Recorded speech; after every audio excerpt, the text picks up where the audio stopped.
So what are radians and why in the first place we would need it? As we already have a method of measuring angles in degrees, like here we can see this is 45 degree, this is 60 degree, and a right angle would measure 90 degree. Here a straight line is measured 180 degree, and this complete rotation will be exactly equal to 360 degree. So to understand the need for radians, first we will require to understand why do we use degrees. So here in this circle, it is convenient to say if it is a 90 degree rotation or 180 degree rotation. But these angles limits us when we need to use these angles for math operations. Here in this, we'll take an example of calculating the length of an arc.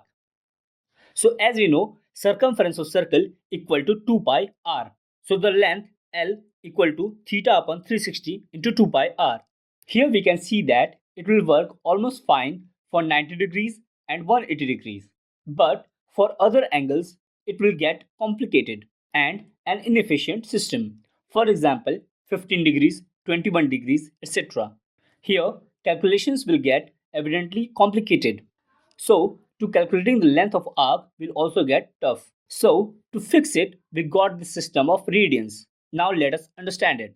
First of all, let us draw a circle.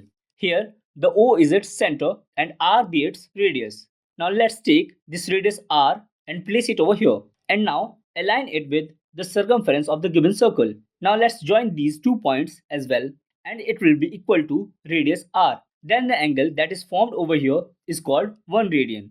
To calculate radians to degrees, C equal to 2 pi r. Here, the number of arcs equal to 2 pi. And we know that one complete rotation is equal to 360 degrees. So here, it implies that 2 pi is equal to 360 degree. We can also say 2 pi radians equal to 360 degrees. So here pi radians would be equal to 180 degrees. Pi by 2 radians will be equal to 90 degrees. Now let us calculate the value of 1 radian in degrees. So 2 pi radians would be equal to 360 degrees. So 1 radian would be equal to 57.29 degrees. Thank you for watching.